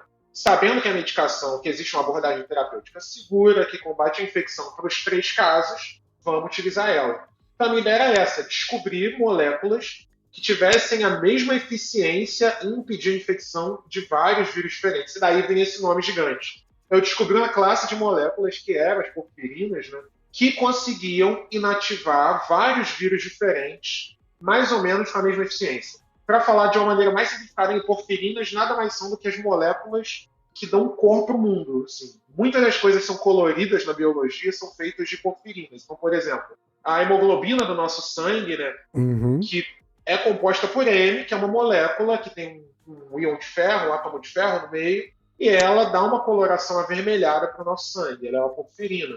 A clorofila, por exemplo, também é uma porfirina. A gente tem uma série de moléculas que tem essa denominação e que, por causa da sua estrutura, de como íons se ligam no centro dela, geralmente são um ciclo, né, fechadinho, isso faz com que elas emitam cores, cores vivas, cores brilhantes e tal. Então, das cores que a gente tem na biologia são atribuídas a porfirinas. E eu descobri um grupo, né, descrevi um grupo de porfirinas, trabalhei ao longo da graduação nisso, que eram capazes, na época, de inativar com eficiência parecida dengue e febre amarela. Uau. E depois eu comecei a trabalhar com alguns outros vírus e mostrei que os efeitos delas ainda eram semelhantes para outros vírus. Então, comecei a trabalhar com Sindbis e Maiaro, que são dois vírus que a maioria das pessoas nunca ouviu falar. Isso é uma coisa muito legal de vírus também. Legal quando você trabalha, não legal quando você vê acompanhando acontecendo na sociedade. Né? Uhum. Mas que por vezes a gente tem a capacidade de trabalhar, de lidar com coisas que ninguém nunca nem ouviu falar. Assim. Aí você fica se sentindo meio... Eu tô fazendo a parada aqui que a humanidade, tô construindo conhecimento aqui, chegando aonde ninguém nunca chegou de conhecimento, sabe? Muito legal. Inclusive, sobre coronavírus, né? Quando eu estava no mestrado, eu lembrei disso agora. Quando eu estava no mestrado, eu fiz uma disciplina chamada viroses emergentes, que a gente estudava quais eram os vírus que poderiam causar grandes problemas de saúde, grandes surtos, grandes pandemias no mundo no futuro. E a gente teve um estudo de caso enorme sobre coronavírus, isso em 2014, 6 anos antes da pandemia que a gente teve. Né? Certo. Eu lembro que o meu trabalho de conclusão desse curso, eu precisava pegar um vírus que ninguém nunca, que tivesse poucos casos, a gente não tivesse conhecimento a respeito, e descrever o que esse vírus causava, quais eram as potencialidades desse vírus, se ele causasse algum surto. E eu escolhi um vírus na época que ninguém nunca tinha ouvido falar, a maioria das pessoas, né? Ninguém nunca não, mas a maioria das pessoas nunca tinha ouvido falar, porque a gente só tinha 14 casos documentados no planeta. Caraca. E aí, recentemente, tinha tido um surto desse vírus na Polinésia, na Micronésia, na verdade, francesa, ali, enfim, entre a América do Sul e Ásia, né? E esse vírus se chamava Zika. E aí, pouco mais de, sei lá, 1 mês, 2 meses depois, aconteceu um evento de introdução de Zika no Brasil, e o Brasil passou a ter Zika. E os professores da disciplina estavam falando assim, você que foi o portador disso daí, né? Tá vendo? Você, cuidado dos vírus que você fala, que tu falou, apareceu. Isso aí é perigoso. Eu nunca vou esquecer disso, porque eu não tinha material nenhum para fazer o trabalho de conclusão da disciplina. Eu estava desesperado, inclusive, de reprovar nessa disciplina. E aí, 3 meses depois, só se falava disso. Tinha dado, tinha registro, tinha a sequência do vírus, sabe? Tinha dados de morfologia, de fisiologia da infecção, de registro. Caramba! A quantidade de corpo de conhecimento que a gente construiu em pouco tempo foi muito impressionante. Assim, e o Brasil liderou esses esforços, né? A gente teve o epicentro do surto foi aqui. Mas, curiosidade, lembrando, então, na época foi isso. Eu trabalhava com vírus desconhecidos já na graduação, assim, então trabalhei com Zika, trabalhei com febre amarela e dengue primeiro, alguns tipos de dengue. Depois trabalhei com Sindbis e Maiaro, que a maioria das pessoas não conhece. É da mesma família do chikungunya. Mas eles circulam mais pela região do oeste da Europa e circulam também um pouco na região norte da África ali. E aí, o que aconteceu em seguida foi que a gente começou a ter introdução de alguns vírus em território nacional. Né? Eu comecei a trabalhar com esses vírus também, porque eles também eram do mesmo interesse de saúde pública. Né? Eles também eram vírus transmitidos por mosquito, causavam surtos sustentados em região tropical. Então teve o surto de chikungunya no Brasil, e aí eu comecei a trabalhar também, né? Incorporei chikungunya no escopo de vírus que eu queria desenvolver, essas abordagens. Aí teve o surto de Zika. Comecei a trabalhar com Zika também, e isso era a minha linha de pesquisa principal, mas sempre envolvido em outros projetos no laboratório. E aí isso foi uma coisa muito boa. Por quê? Eu falei que eu gostava de estudar biologia, falei que eu gostava de estudar as físicas exatas, mas eu não era um aluno bom em sala de aulas. Eu não era um aluno... Isso é uma percepção que muita gente tem conversando, né? Muita gente que conversa comigo sobre carreira acadêmica tem uma percepção estranha de que o pesquisador tem que ser um cara meio gênio, assim, meio... O cara que tira, o nerdão da sala, assim. O maluco tem que tirar nota máxima em tudo, sabe? O cara que não falta aula, que é o primeiro da sala, tá sentado lá na frente. Esse é o cara que vai trabalhar em laboratório e fazer pesquisa. E assim, eu gostava de ter aula, mas eu tinha muita dificuldade de fixar conteúdo que não fosse conteúdo de bancada. Assim. Eu queria estar no laboratório, testando, fazendo experimento, analisando minhas conclusões, discutindo os meus dados com meus pares e tal, coletando outras opiniões, formulando novas hipóteses. Isso era o que eu gostava de fazer, isso era o que eu fazia bem. E aí eu comecei a ver que esse perfil se orientava muito para um perfil acadêmico, assim. Olha, eu gosto do que eu estou fazendo, eu gosto de produzir conhecimento, eu gosto de estar no laboratório, eu gosto de planejar experimento, executar experimento. Então, eu acho que eu vou investir nisso daqui em saúde. Completamente diferente do que eu imaginei que eu ia fazer no passado. E aí resolvi fazer um mestrado para trabalhar com microbiologia. Antes da gente entrar no mestrado, eu queria entender uma coisa. Eu estou enganado ou você tinha já no trabalho laboratorial da graduação uma ambição bastante grande, assim? Porque, sei lá, iniciação científica na graduação, em geral, é uma coisa dentro de 20, né? Mas você foi crescendo a sua área de pesquisa, né? Durante a graduação, me dá a sensação de que você dedicou tempo tanto quanto você dedicaria depois no mestrado, assim, sei lá. Sim, então, uma coisa que eu gostava muito de fazer era estar no laboratório me metendo no que as outras pessoas estão fazendo também. Então, mesmo que eu não tivesse nenhum experimento para fazer, por exemplo, nenhum experimento do meu projeto, eu gostava de acompanhar o que, enfim, outros pesquisadores estavam fazendo, aprendendo outras técnicas, sabe? Querendo fazer algumas coisas. E aí, eventualmente, eu acabava sendo inserido em outras linhas de pesquisa ainda durante a graduação. Porque o seu barato era passar tempo lá no laboratório. Eu realmente gostava. Assim. Eu realmente gostava de trabalhar com célula, né? O laboratório tinha um núcleo de pesquisa animal, eu gostava de fazer experimentação animal também, eu gostava de discutir artigos, e aí isso acabava favorecendo muito que eu interagisse com outras pessoas do meu convívio. Então, para mim, não era só horas que eu tinha que cumprir, sabe? Um exercício de completar horas e tentar tirar uma nota boa na minha avaliação de estágio para aumentar o meu CR, aumentar a minha média do curso, assim. Eu realmente gostava do que eu estava fazendo. Eu não me via onde eu estou hoje, mas eu realmente queria, tipo assim, falei, olha, eu acho que eu vou me dar bem, assim, tipo, vou me sentir realizado se eu seguir aqui, sabe? Certo. E aí falei, cara, eu quero continuar nisso. Conversei na época com a minha orientadora de iniciação científica, não, se você quiser, a gente submete, né? Você se inscreve para fazer o mestrado, né? Eu te oriento. Isso é uma coisa interessante, porque quando eu comecei, a minha orientadora, que foi minha orientadora até o meu doutorado, inclusive, né? Eu migrei de algumas orientações no período, mas eventualmente ela voltava. Ela ainda não era professora, ela fazia estágio pós-doutoral no trabalho, na UFRJ, e aí começou a me orientar no projeto. E aí, assim que eu entrei, ela passou no concurso para o magistério, sendo professora e pesquisadora na UFRJ. Né? E aí, nisso, desenvolvendo a linha de pesquisa dela, eu fui convidado a fazer parte. Então, passei por esse processo, né, de ajudar o laboratório a ser montado, pensar, escrever projetos junto, pedir verba e tal. Uma vivência que muitos amigos, inclusive, de curso, que já estavam em laboratórios mais consolidados, não tiveram ao longo da graduação, ao longo da carreira acadêmica, e que foi muito bom para me dar essa percepção de que o professor, o pesquisador no Brasil, né, principalmente o que é vinculado a essas instituições públicas, ele acaba tendo esse perfil de ter que lidar com muitas demandas diferentes, com muitas áreas diferentes, né, para além da experimentação na bancada. Aliás, vamos dar crédito aqui para a sua orientadora, a professora Iranay Assunção Miranda, é isso? Exatamente. Minha professora foi minha primeira orientadora, foi minha co-orientadora durante o mestrado, né, foi minha orientadora novamente durante o doutorado.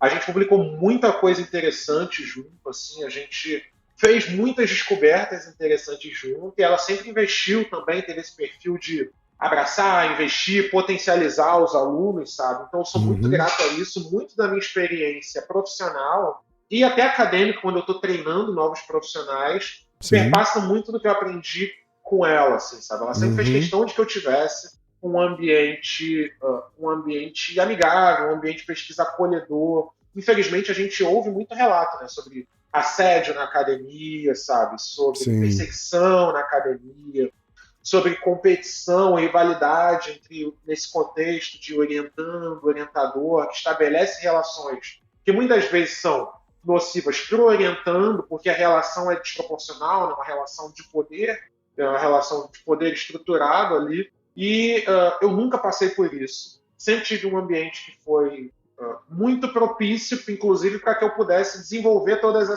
essas competências, assim. Legal. Então, quero aprender uma técnica nova. Não, aprende porque o laboratório realmente precisa dessa linha. Então, vai lá, aprende, faz treinamento, não sei o quê, conversa com um, colabora. Olha, alguém me procurou para trabalhar com tal área. Você pode assumir essa linha do projeto, porque a gente precisa de uma mão, você gosta de fazer, você está por aqui, tem horário, abraça. Então, eu fico muito feliz com isso. Assim, tive, graças a Deus, uma experiência muito feliz na graduação, mestrado, doutorado, por causa da Ira. Então, fico muito feliz. Assim. Obrigado Bacana. pela menção, inclusive. Imagina. Assim, é importante lembrar. Vamos voltar aqui na sua linha do tempo. Então, agora você resolve então fazer o mestrado. É nessa hora, então, no final da graduação, que você fala, a carreira acadêmica é uma opção. Sim. Uma coisa importante aí vale mencionar também, eu entrei na faculdade e eu não falava inglês, assim, eu não era proficiente em inglês. E na academia, pelo menos do jeito que a academia é estruturada ainda, o inglês ainda é uma barreira de língua muito restritiva à entrada de pesquisadores, principalmente pesquisadores que não têm a formação elitista tradicional, sabe? Que vão estudar numa escola bilíngue, vão ter oportunidade de estudar um segundo, terceiro idioma e tal. Então, Que vão fazer um intercâmbio de férias. Sim, né? Exatamente. Um período sabático para treinar, para estudar em algum lugar, praticar a vivência da língua. Eu não tive essa oportunidade. Meus pais até tentaram pagar na época do meu, sei lá, uns 11, 12 anos, não lembro, um curso de inglês para mim, numa escola, enfim, famosa que tinha onde a gente morava, mas era muito fora do orçamento, eu não cheguei a fazer um ano do curso e tal. Um tempo depois eu tentei fazer umas aulas de cursinho social, assim, de inglês, mas não fiquei muito tempo também. E basicamente a minha vivência de inglês na vida era de RPG e jogar Magic, porque eu tinha os amigos da escola, do grupinho, assim, da adolescência, que jogava RPG, eu pegava a carta de Magic emprestada da galera, não tinha carta em português direito, assim. E tudo que eu sabia era falar play, start, lose, então win. eu detectei Meu inglês aqui, era inglês de jogo. Detectei aqui a sua faceta nerd. Jogador de Não, RPG e Magic. Sem dúvida. Jogava tudo que dava pra jogar, 3DT, D&D, Vampira Máscara. Aparecia com um conjunto de regra novo, a gente tava bolando alguma coisa. Certo. Mas a minha vivência de inglês era basicamente essa, ficar lendo manual, como build na internet. Não é uma vivência que vai te dar um caráter do uso do idioma que é profissional, que é prático. E como é que você se virou para entrar na carreira acadêmica? Significa ter acesso a um material, em sua grande maioria, em inglês. Sim. Então, a gente tem duas barreiras. A primeira é a barreira do idioma. O segundo é a barreira monetária, porque até hoje é muito difícil acessar material, mão de obra, assim, produção técnica especializada, sem você estar vinculado a uma instituição grande de pesquisa. Sim. Na época em que eu entrei, por exemplo, para eu conseguir acessar um artigo, saiu um artigo novo sobre dengue, sobre zika. Cara, para eu acessar um artigo desse, eu tinha que solicitar a minha antiga orientadora, que solicitava para a biblioteca para liberar o acesso no computador do laboratório, para eu poder baixar o arquivo em PDF se a UFRJ fosse membro da editora que tinha publicado o artigo, né? Porque senão era um processo especial para comprar e tal. Sim. E esses artigos são muito caros, eles são caros até hoje. A gente tem todo um movimento tentando lidar com acesso mais aberto, mais livre à ciência, à documentação, inclusive é algo que eu, enfim, quero pontuar e pode conversar mais sobre isso depois, mas na época era muito caro o acesso. Então eu tinha um acesso muito limitado a recursos para treino, para ensino, para aprendizado. E uma coisa que facilitou muito foi a pirataria de produção técnica. Assim. Foi legal, tem algumas iniciativas, enfim, como o Sci-Hub, por exemplo, o LibGen, que são repositórios gratuitos de produção técnica, né? Que beleza, tem até um lado de que eles são onerosos para a editora que vai publicar o artigo, mas ela já fatura seus milhões, bilhões, E, infelizmente, ainda é uma realidade para pesquisadores de muitos países o uso desse tipo de ferramenta, né?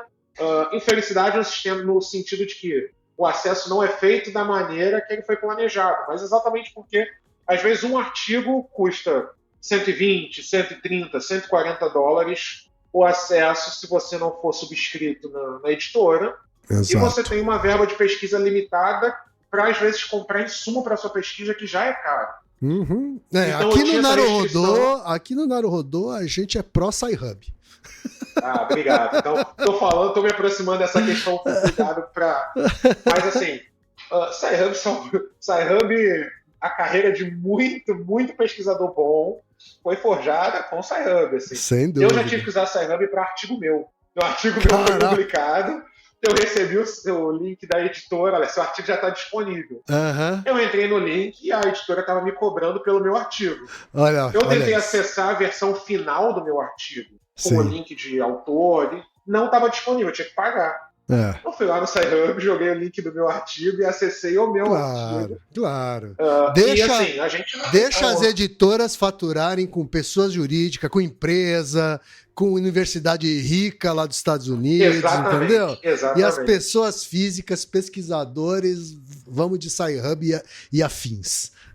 Exatamente. Então essa foi a primeira grande barreira. A segunda foi a barreira do idioma. No início eu fazia um trabalho basicamente de formiguinha. A vantagem, como eu falei, do curso que eu acabei escolhendo, e até para quem já pensa carreira acadêmica, né, eventualmente, está olhando, flertando com essa possibilidade, o meu curso, é interessante talvez dar uma lida, uma procurada sobre a ementa do curso, sobre como são feitas as avaliações. A biofísica na época era composta por muitos professores pesquisadores. E muitas disciplinas elas tinham esse viés de formar um caráter mais inquisitivo no aluno. Então era muito comum eu ter a disciplina que tem um grupo de avaliações que é só ler e discutir artigo, ler e discutir artigo, ler e discutir artigo. E como é que eu fazia? Era trabalho de formiguinha, era pegar o artigo, abrir um tradutor, que na época a gente não tem tradutor, não tinha tradutor tão eficiente como a gente tem hoje. Sim. Era pegar uma palavrinha, joga uma palavra que eu não entendo, uma frase que não tem muito contexto. Se eu jogasse tudo, eu não ia entender nada, ia sair tudo meio confuso. Vou jogando uma coisa aqui, uma coisa ali. Estuda a técnica em separado. Então essa é uma dica que eu tinha, né? Tinha um conjunto de técnicas diferentes no artigo. Eu lia sobre as definições, usos, aplicações da técnica separado. Porque quando eu tivesse que olhar o resultado, eu já sabia qual era a natureza do resultado, porque eu tinha conhecido a técnica. Aí eu ia procurar só detalhes naquele trabalho de como ela tinha sido organizada. Quer dizer, você criou uma metodologia própria para aprender inglês científico. Foi exatamente isso. Assim. Tanto é que a minha vivência em inglês ela era basicamente restrita à experiência de ler inglês. Certo. Então, eu não falava, eu saí da faculdade lendo inglês muito bem, mas eu não falava inglês na época, e eu tinha dificuldade interpretando o inglês que eu ouvia ainda, e escrevendo em inglês também. Eu lembro que na época eu fiz uma certificação, a TOEFL de proficiência, eu acho, e aí eu lembro que a minha maior nota foi em leitura. Minha nota em leitura foi absurda, assim, e nas outras competências, escrita, a interpretação conversação, por ouvir e tal, a conversação foi tudo muito baixo. Assim. Certo. Depois isso vai ser importante para você ali, que acabou fazendo um sanduíche nos Estados Unidos, né? Mas vamos lá, voltando para o mestrado aqui. Qual foi a evolução do estudo em relação à graduação, assim? Porque foi uma espécie de continuidade, né? Foi. Então, a primeira coisa que foi favorável para mim no mestrado foi que pela primeira vez eu tive autonomia para fazer os meus experimentos. Porque antes, na graduação, eu já tinha autonomia. Eu acho que autonomia é fundamental em quem está almejando uma carreira acadêmica. Porque por mais que a ciência seja baseada em você discutir coisas com seus pares, é importante que você consiga ter a liberdade de pensar, de planejar, de executar conforme os recursos que você tem e tal. E eu tive sempre um ambiente que foi muito favorável a isso, mas eu tinha limitação de tempo. Vale lembrar que, assim, na graduação, quando eu trabalhava no laboratório, meu laboratório era na Ilha do Fundão, que é onde fica, né, o centro da UFRJ, né, os prédios principais, mas eu estudava em Xerém. Então a diferença de um lugar para o outro era de 30 e poucos quilômetros, assim. Certo. Então todo dia eu tinha aula, tinha que sair de lá, me deslocar de 30 e poucos quilômetros para fazer um experimento, voltar. Muitos dos meus experimentos eram feitos em sistemas vivos, células infectadas, animais infectados. Então era difícil para mim conduzir o experimento inteiro. Era difícil para mim do planejamento, a execução, a coleta de dados. Então o mestrado foi a primeira vez onde, cara, eu posso ir do início ao final. Foi realmente a prova de fogo para mim, se eu realmente gostava de tudo que eu fazia, porque pela primeira vez eu estava envolvido em todas as partes do processo de uma vez para todos os projetos, todo projeto. E aí, no mestrado, duas coisas aconteceram interessantes. A primeira foi a chegada de novos vírus no Brasil que acabaram circulando aqui de maneira endêmica, né? Acabaram se tornando naturais daqui, digamos assim, que foi Zika e Chikungunya, que aconteceram, né? Os surtos, eu fiz o mestrado entre 2014 e 2016, então Chikungunya entrou em 2014, e Zika entrou em 2014, Chikungunya entrou em 2015, e aí o que aconteceu? Eu tive a oportunidade de trabalhar com esses novos vírus, então, assim, vírus que não tinham sido sequer isolados no Brasil ainda, então trabalhar lá desde a linha de frente, né, junto com outras entidades, órgãos de saúde, então me deu mais um viés também de como a gente conversava na pesquisa muito com saúde pública. E uma outra coisa interessante que aconteceu também, ainda durante o mestrado, foi que eu estava desenhando, né, fazendo esses experimentos com esses compostos que eu falei e tal, e a gente sabia, né, o fabricante avisava para a gente que muitos desses compostos eles são fotossensíveis. Então, se você deixa ele ligado na luz, né, exposto à luz, mesmo à luz ambiente, eles perdem atividade. Era uma das grandes barreiras da nossa pesquisa. Eles se degradam, eles estragam na luz. Certo. E aí eu acidentalmente no laboratório fiz um experimento um dia e esqueci a luz ligada. Tarefado, fazendo 1 milhão de experimentos ao mesmo tempo. Tinha que trabalhar no escuro, igual o Batman na caverna. Assim. Sei. Tinha que apagar a luz de tudo, deixar uma luz indireta ligada no canto, só poder ler o rótulo das coisas e tal. E nesse dia, fazendo várias outras coisas também, cheguei para trabalhar, trabalhei com a luz ligada, passou frustradíssimo, porque eu destruí, sim, perdi célula, gastei vírus, gastei material, gastei insumo, tudo muito caro. Tudo tem que ser muito planejado no Brasil. Uhum. A minha surpresa foi quando o resultado, né, fui interpretar o resultado, chegava um tempo depois, na verdade a presença da luz tinha potencializado o efeito desses compostos. Então, se eles conseguiam destruir vírus com uma concentração X, na luz eles conseguiam fazer isso com uma concentração 100 vezes menor do que X. Assim. Uau! Então, a eficiência deles era aumentada. E aí começou todo o braço do projeto que eu propus, que era para caracterizar eles na luz, fora da luz e tal, e a gente começou a investigar tudo isso de novo, descreveu esse potencial. Isso foi muito bacana, assim, gerou outros desdobramentos. Hoje eu não trabalho mais nesse projeto, mas esse projeto segue ativo, a gente publicou esses achados, né? E atualmente a gente colabora com um grupo de pesquisadores na Europa, né, na Universidade de Coimbra, e tem uma outra universidade na Alemanha, exatamente para tentar mimetizar essa característica desses compostos, para tentar desenhar novas moléculas, para fazer com que a gente consiga ter medicamentos que tenham alta eficiência só pelo vírus. Porque o que a gente descobriu foi que, basicamente, resumindo um pouco desse achado, na época, esses compostos que a gente usava, eles conseguiam destruir a gordura que recobre os vírus. Esses vírus todos têm uma capinha de gordura em volta. Certo. Só que tem problema, todas as nossas células têm uma capa de gordura em volta. A coisa interessante que a gente descobriu que nas quantidades que a gente utilizava, no protocolo que a gente usava, esse composto ligava, né, se ligava e destruía preferencialmente a gordura do vírus, mas não a das nossas células.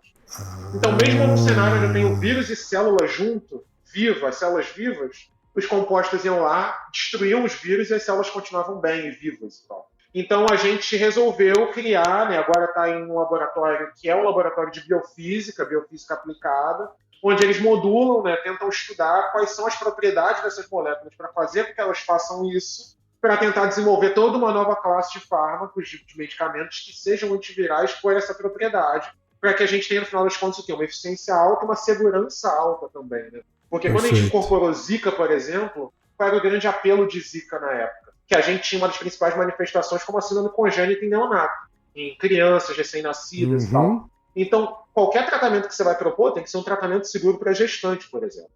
Sim. Então, a gente acabou pensando nisso. Hoje esse projeto tem esse desdobramento, não é mais de uma área que eu trabalho, assim, né? A minha contribuição para o projeto foi até um determinado ponto, mas a gente ainda colabora e tal. Eventualmente discute, senta, conversa sobre esses dados juntos, precisam de algum suporte em análises que são mais biológicas, trabalho junto com eles e tal.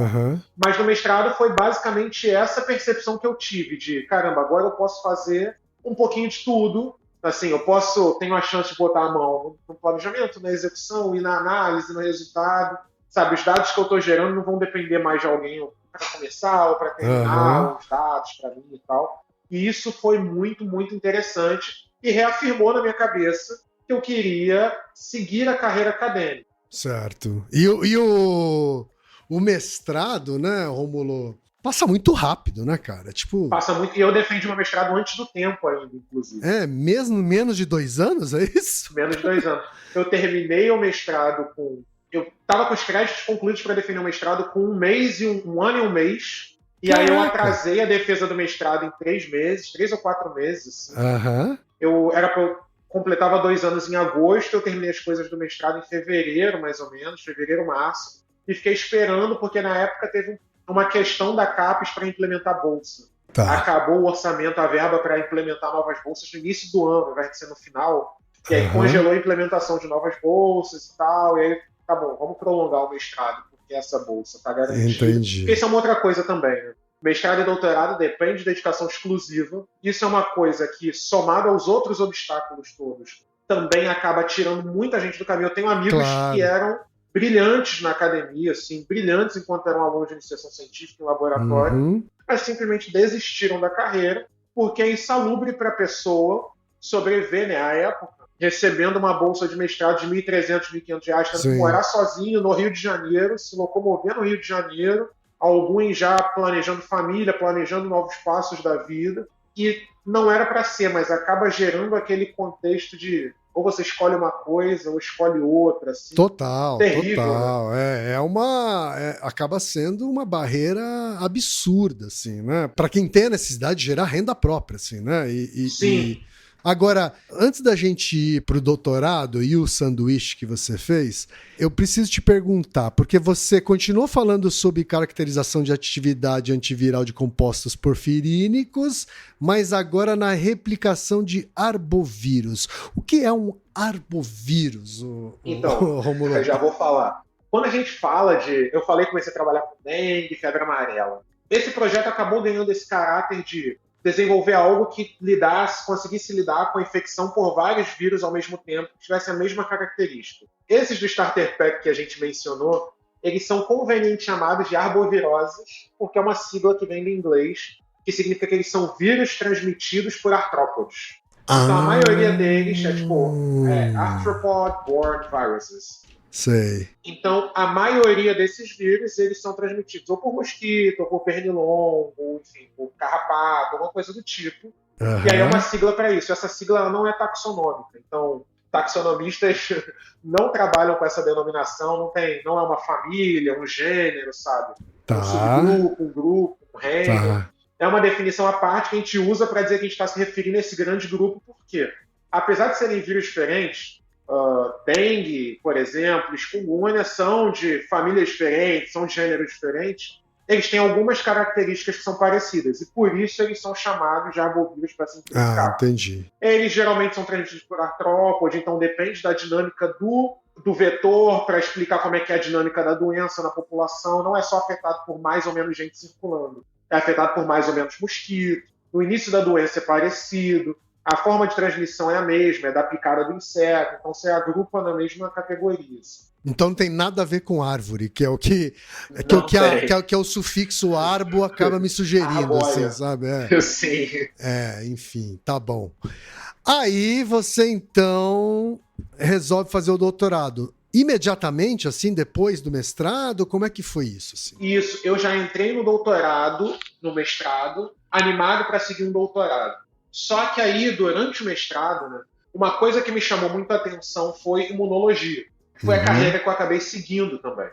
Certo. Então eu já trabalhava com micro-organismos, com vírus mais especificamente, só que eu trabalhava com um aspecto do vírus, que era o processo de infecção. Como ele entra e se multiplica numa célula. Isso é uma coisa à parte, que a virologia cobre.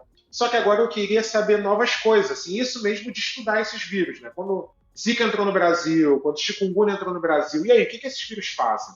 Eu estou tentando impedir, né, encontrar uma solução para acabar com a infecção por esses vírus. Mas por que eu quero solucionar essa infecção? Por que eu estou lidando com essas doenças? Né? Quais são os problemas que elas causam para a gente? E aí eu comecei a estudar e vi que tinham muitas coisas que essas doenças causavam, que os quadros eram causados por essa infecção, essas infecções, que a gente não tinha muita explicação de porquê, né? O Uhum. grande, por exemplo, quando o Zika começou, o grande mistério era porque a gente tinha tanta manifestação de microcefalia em bebês com síndrome congênita associada à infecção por Zika. Chikungunya tinham outras. E aí eu falei, cara, é isso que eu quero descobrir agora, isso que eu quero trabalhar um pouco. E aí me voltei para a imunologia, então entender como é que o nosso corpo lidava com o processo da infecção e do desenvolvimento, do progresso da doença. Né? Uhum. Mais especificamente, uma questão que martelava minha cabeça durante o mestrado. Porque quando o chikungunya chegou no Rio, no Brasil, tinha um monte de gente com chikungunya, todo mundo reclamava de dor, porque chikungunya causa muita dor na articulação, muita dor em músculo, e eu ouvia sempre as mesmas queixas, quando a gente trabalhava com amostra de paciente, né, essas coisas, que era o seguinte, a pessoa continuava sentindo dor meses depois de ter chikungunya. Então, Uhum. muito tempo depois da doença, o cara ainda continuava com prejuízo, dificuldade para sentar, para levantar, acordava com, às vezes, um membro do corpo travado de dor, sabe? E tomava remédio para dor, não resolvia, tomava anti-inflamatório, às vezes não resolvia. E a gente olha, né, os pesquisadores que já trabalhavam com isso, olhavam para esse cenário, né, olhavam para esses pesquisadores, e eles olhavam e faziam o seguinte: o que a gente está vendo é nas pessoas que têm a doença, a gente não está encontrando vírus. Então, os caras já foram infectados, já se recuperaram da infecção Uhum. Uhum. e ainda continuam sentindo dor Estão por uma vida. Assim. curados e negativados. Exatamente. A gente diz isso. Assim, o cara já passou da fase aguda da doença, né? Que é o quadro ali onde o cara vai ter os outros sintomas, febre, dor no corpo, fraqueza, não sei o quê, mas a dor no corpo ela persiste. E a gente não entendia, não existiam muitos elementos de por que a dor no corpo continuava. Por que a dor nos músculos continuava, a dor nas articulações continuava.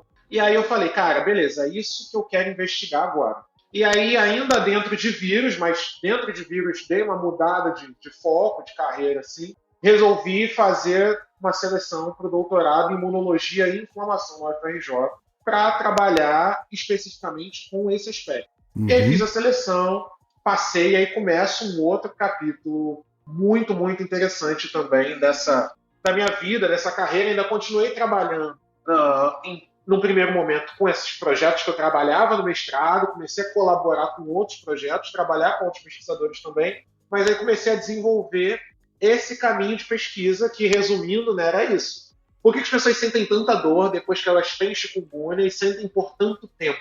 Então, o que Uhum. está acontecendo no processo? E foi isso que eu comecei a estudar no doutorado, em Certo. maio, junho de 2016. Assim. Uhum. E resumindo, o que você descobriu? Então, Resumindo, basicamente, uma das coisas 5 que eu anos de descobri. estudo e um sanduíche na Califórnia. Então, o que eu descobri foi o seguinte: a gente tem basicamente um conjunto de proteínas que existe no nosso corpo, que todas as células usam, e essas proteínas elas são responsáveis por degradar, destruir coisas que as nossas células não usam mais. Então elas funcionam como se fosse um triturador de lixo das nossas células. Né? Certo. Esse complexo a gente chama de proteassoma. E aí, em alguns cenários, o proteassoma ele é modificado por uma versão que ela não é necessariamente mais eficiente, mas ela é mais específica. Então, o proteassoma é modificado com a versão que a gente chama de imunoproteassoma, geralmente durante processos inflamatórios. O imunoproteassoma ele faz algumas coisas melhor, algumas coisas ele tritura pior, outras ele tritura melhor e tal. E o que eu descobri foi que o imunoproteassoma ele fica ativado por muito tempo em indivíduos que estão infectados com chikungunya. Muito tempo depois da infecção, como se ele tivesse dado um curto-circuito e não conseguido mais parar de trabalhar. E Certo. aí, basicamente, o que acontece no processo? Ele começa a degradar coisas que são importantes para a célula. Então, a infecção já acabou, ele perde a mão do que a célula vai jogar fora e começa a degradar coisas que são importantes para a célula sobreviver, para a célula se dividir, para a célula captar energia, para a célula se manter estável, né? Para a célula manter a sua homeostase, que a gente diz. E Uhum. esse tipo de perturbação a longo prazo possivelmente é o que causa esse prejuízo, esse dano contínuo que a gente vai encontrar principalmente na articulação e no músculo de quem teve chikungunya. Então, esse foi o link que eu estabeleci. Na prática, acaba tendo como decorrência essa sensação de dor. Exatamente, essas sensações de dor que são prolongadas. Para Uhum. controlar o imunoproteção, a gente precisa de medicação específica, então faz sentido de por que alguns anti-inflamatórios não mostraram sucesso no tratamento dessas dores prolongadas com chikungunya. E, teoricamente, um caminho para a gente aprender a lidar, conseguir lidar com essas manifestações é tentar intervir, tentar controlar o funcionamento desse complexo no músculo e nas articulações das pessoas que tiveram chikungunya. Então, a gente está nessa Perfeito. fase agora, eu estou terminando de preparar um manuscrito para publicação, Uhum. então eu devo, provavelmente, início do ano que vem, submeter ele para publicação, né? Terminei o doutorado com ele em 2021 e estou trabalhando nos experimentos finais para fechar as coisas no meu primeiro estágio pós-doutoral. E aí estou terminando agora isso para poder submeter, para a gente compartilhar isso também com a comunidade científica, trazendo em primeira mão para vocês, e para ver quais são as Sensacional. implicações, outras coisas que a gente consegue também, a partir daí, migrar exatamente para tentar proporcionar uma qualidade de vida, uma melhoria para as pessoas que são acometidas por isso, né, e sofrem por tanto tempo, pensando no sentido de que a gente vai estar fazendo a diferença para as pessoas e para o sistema de saúde, que a gente já viu, né, que o Brasil é historicamente referência no manejo de muitas doenças infecciosas, mas a gente já viu também o que acontece quando o nosso sistema de saúde colapsa ou quando a gente Uhum. onera ele demais. Né? Sim. E aí a gente está pensando no manejo do indivíduo, que se a gente conseguir tratar, conseguir resolver, conseguir acompanhar nos primeiros momentos, o cara não vai precisar necessariamente de tanta atenção de saúde especializada por tantos meses ou tantos anos por estar sentindo essas dores, essas inflamações nesses tecidos. Né? Rômulo, antes da gente finalizar, eu tenho que falar sobre dois temas que para mim são importantíssimos, tá? Primeiro tema, o sanduíche que você foi fazer na Califórnia, né? Ou seja, esse curso que você acaba fazendo ao mesmo tempo que está fazendo o doutorado na UFRJ, você foi fazer um sanduíche na Califórnia, né? Me conta como foi essa experiência e principalmente como é que você se virou sendo um cara que acabou de me dizer que na conversação era meio mais ou menos assim. Me fala. Então, o que aconteceu que foi interessante foi que eu não tinha o domínio da conversação nenhum no final da graduação, assim, Aham. mas durante o início do mestrado e do doutorado, eu passei a interagir muito mais em inglês nos ambientes em que eu convivia. Primeiro porque eu passei a colaborar com pesquisadores que eram não só do Brasil, mas também de fora. Então era mais comum eu participar de algumas reuniões, ficar tentando pescar ali o que está acontecendo, o que eles estão falando. O volume de informações em inglês que eu tinha que absorver aumentou. Então, antes li artigos com frequência, no mestrado e no doutorado eu tive que passar a ler muito mais. Então, Uhum. isso foi criando ainda os caminhos cada vez mais simplificados para eu obter informação, saber onde está a informação que eu estou procurando. Isso foi desenvolvendo alguma vivência. E no final do meu mestrado eu comecei a preparar o meu manuscrito para publicação. O meu manuscrito teve que ser publicado em inglês, então eu precisei também passar um período lendo outros manuscritos do tipo, entendendo como é que se comunicava de uma maneira mais técnica, mais formal, Uhum. para gerar um rascunho, conseguir esboçar as minhas ideias em inglês para poder Sim. trazer essa informação. Com o Então isso acabou favorecendo. com o vocabulário técnico do tema que você estava abordando, né? Quer dizer. Exatamente, muito fechado do meu tema, assim. Uhum. Mas me deu alguma vivência. Ali eu já conseguia falar um pouco mais de inglês, já conseguia discutir um pouco mais as minhas ideias. E aí, paralelamente, eu fui tentando, sei lá, me desafiando, expandindo horizontes, a tentar assistir um filme em inglês, com legenda em inglês, tentar acompanhar uma série inteira sem legenda. Uhum. E fui fazendo esses pequenos desafios, assim. E as coisas foram andando, assim. Não, Quantos meses você ficou nos Estados Unidos? foram 10 meses no total. 10 meses. Eu fui em 2019, eu fui pela Fulbright, vale mencionar também, que é uma iniciativa, né, do governo americano em parceria com o governo brasileiro. Então, Uhum. você vai pelo governo americano, financiado em outros caminhos no Brasil, e lá eu fui para a Universidade da Califórnia em Davis. Sempre que eu falo de Davis, enfim, não é de longe uma das cidades mais conhecidas da Califórnia, mas eu geralmente referencio Davis às pessoas assim. É onde o Gil do Vigor está fazendo doutorado. Então as pessoas sabem, não, beleza, já sei onde era. Mesmo que não saiba o lugar, já tem uma personalidade importante Certo. lá que as pessoas conhecem. E aí tive a oportunidade de ir para lá, trabalhar num laboratório que era especializado no funcionamento do nosso músculo, no laboratório de fisiologia muscular, não era de vírus, porque cheguei no momento onde eu já entendia mais ou menos o que acontecia da perspectiva da infecção, do processo de replicação, do desenvolvimento do vírus, né, da multiplicação do vírus dentro do nosso organismo, dentro do sistema. Certo. Me faltava conhecer mais sobre o que acontecia com o nosso músculo. Então, para entender mais sobre tecido muscular, eu fui para um laboratório que era especializado nisso, em funcionamento muscular durante exercício, em funcionamento muscular durante abuso de medicamento e tal. E aí fui trabalhar lá nesse período. Foi um período muito bom, tive a oportunidade de colaborar com muita gente, muito lugar diferente. E estava lá quando a pandemia começou. Então eu lembro disso até hoje. Eu estava na Califórnia em dezembro, apareceu uma virose, né? A gente começou a ouvir os primeiros relatos sobre uma virose respiratória, que era um coronavírus. Eu e alguns amigos de virologia, a gente começou a discutir, olha, essa virose tem algumas características de um vírus que pode causar um surto grande. Porque você começou a estudar o coronavírus lá em 2014. Já tinha estudado, já tinha um know-how. Vamos ver aonde isso vai dar. Só que nem de longe eu imaginava que fosse chegar na dimensão, no cenário, no que a gente viveu. Assim. Não tem como estar preparado, não existe formação que te prepare para isso, assim, de longe. Você pode ter o jogo de cintura, a cabeça fria, você pode ser o profissional o que for. Não tem como você saber que essa era a dimensão. Sim. E aí uma coincidência foi o seguinte, eu estava vendo o número de casos aumentando, chegou o carnaval no Brasil, e aí eu estava na Califórnia. Na Califórnia já tinham fechado a maioria das atividades que na época, no primeiro momento, o governo declarou que não eram essenciais. Tá. Então já estava tudo fechado, assim, muitas coisas fechadas. Eu estava trabalhando em regime especial, cedido pela universidade, porque eu ia voltar para o Brasil em breve, então eles me deram uma autorização, assim, uns 4 meses depois eu ia voltar para o Brasil, 5 meses depois.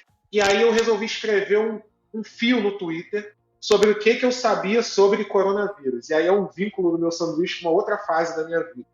Eu escrevi um fio sobre o que a gente sabia sobre coronavírus, sobre como se portar, o que fazer se acha que alguém está suspeito, e publiquei no Twitter. E esse fio explodiu. Então, seu fio... de madrugada, o Brasil confirmou o primeiro caso de coronavírus. Aí eu apaguei o fio e republiquei o fio, só que com cabeçalho.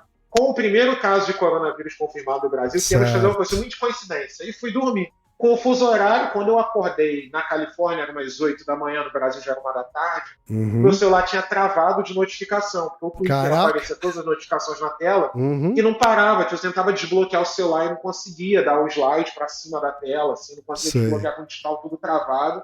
Acessei o Twitter pelo computador e a gente explodiu. Tinha não sei quantos milhões de interações, de impressões em algumas horas. E a minha caixa da DM, do Twitter, do privado, né, lotado de gente me pedindo as mais variadas informações. Das mais variadas, assim, gente... Leigos e cientistas? Como é que é? De todo tipo. Era um cenário muito engraçado, assim, principalmente leigos. Fui pro carnaval, bebi todas. Pode ser que seja ressaca, mas eu tô sem voz e minha garganta tá arranhada. Estou com Covid. Gente mandando, acordei com essa manchinha no braço, uma foto do braço. Será que isso é Covid? Sabe, tipo, eram das considerações mais preocupadas, que as pessoas se preocupam, as mais curiosas, por assim dizer, né? E aí muita gente, o que começou a acontecer também foi que muitos veículos de mídia começaram a me procurar, porque eles disseram que a informação que eu trazia era simples, era clara e era precisa. Isso era o que eles estavam buscando naquele momento. E eu era, de certo modo, gabaritado para falar sobre, né?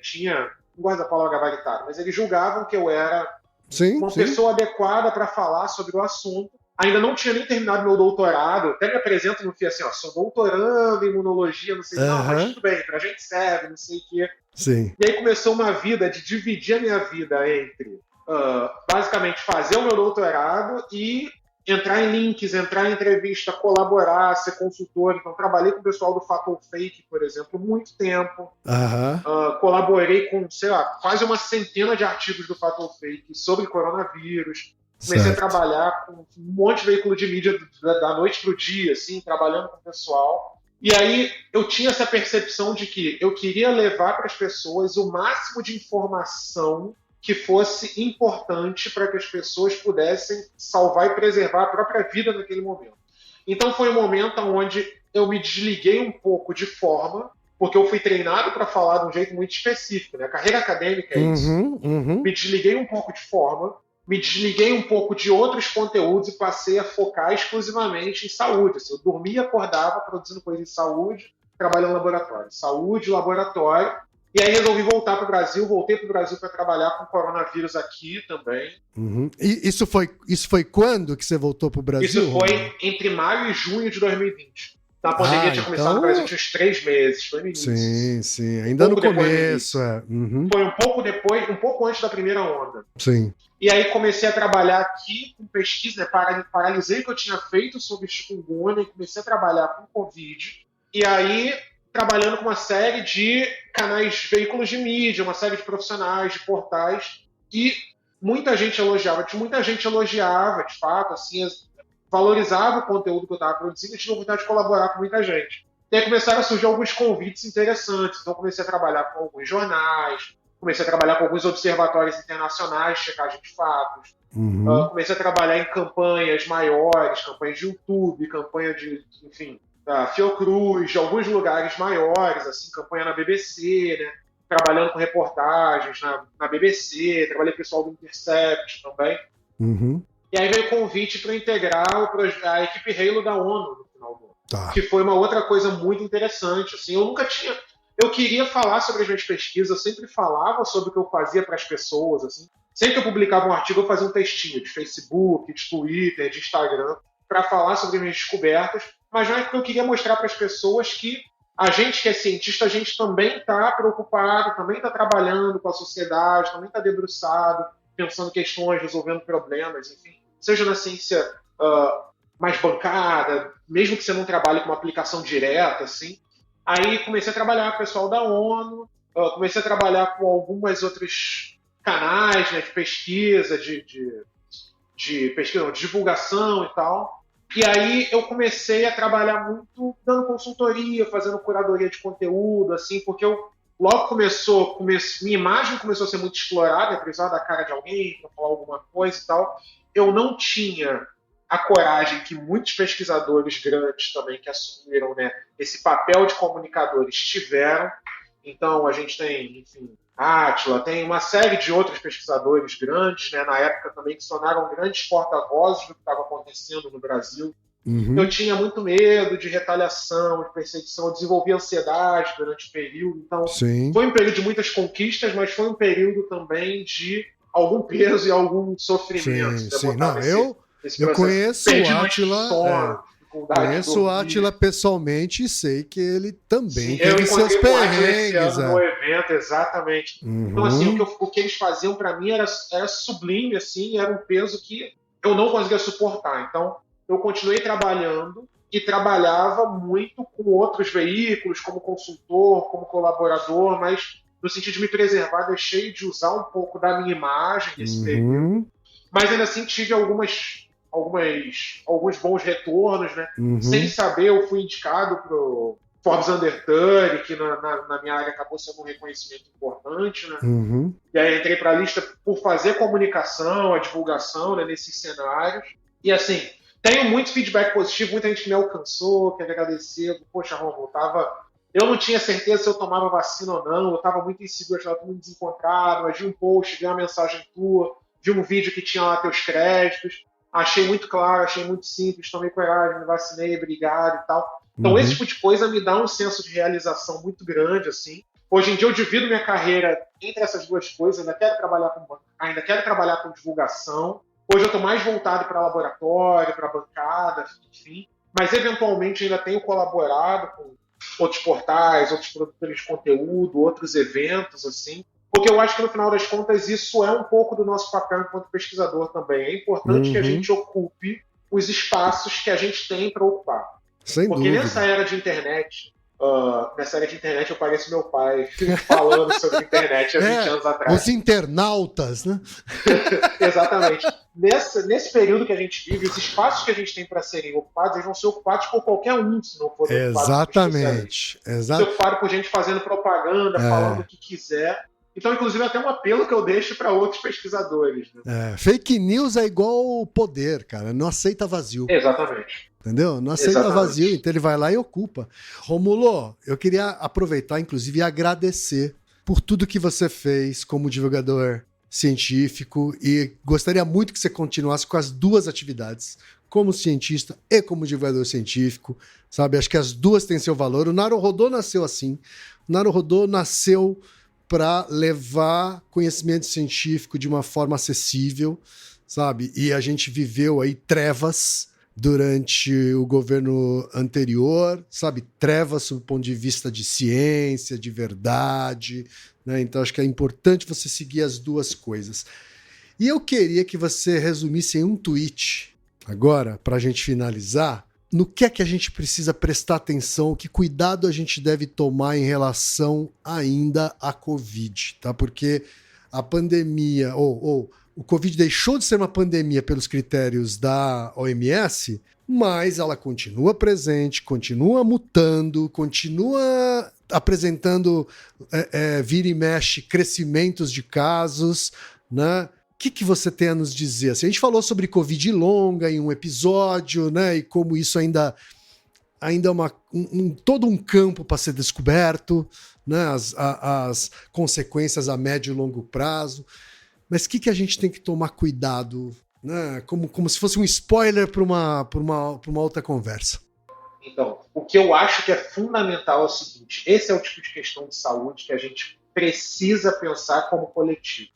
Eu acho que a gente consegue simplificar ou resumir a maior parte das nossas ações para combater e para entender o que está acontecendo pensando coletivamente. Eu acho que isso foi algo, inclusive, que quando a gente começou a ter guerra de narrativa, de fake news e todo esse negócio rolando, o que a gente via muito, né, a base de toda a fake news era esse pensamento individual. Um pensamento individual que é, enfim, projetado para atender interesses específicos, de um grupo específico que quer ocupar o poder com isso, mas em termos de saúde, um pensamento específico de proteção que não liga para o coletivo. Tanto é que, se reparar, a maioria das fake news tinha a mesma estrutura. Faz tal coisa que você vai se proteger. Você sozinho, toma isso que você está blindado. Você sozinho, não precisa se preocupar com isso porque você é jovem.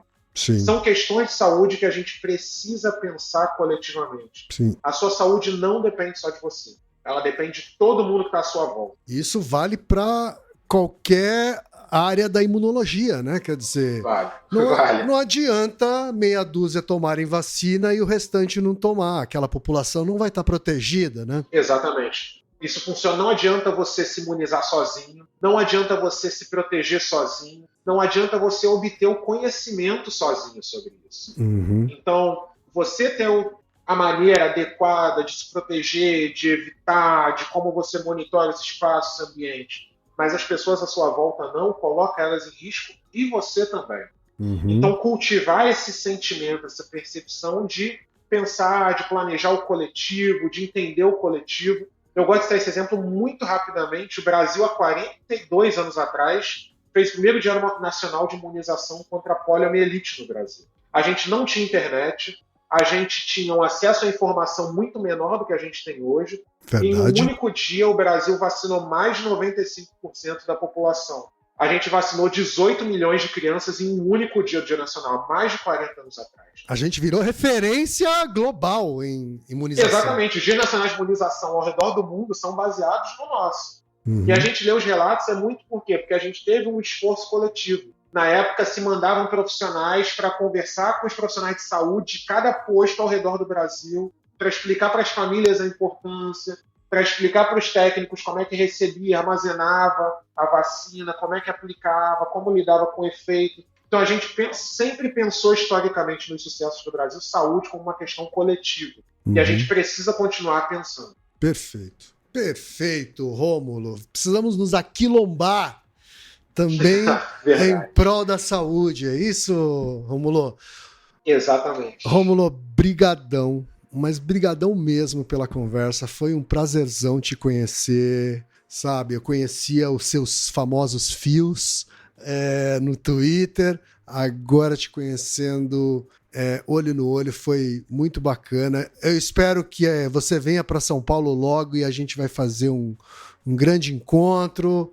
Eu, você, Altair, tá bom? Altair me ajudou muito na pandemia também. Bem, sempre é importante, legal, pedir a ajuda dele de estatística.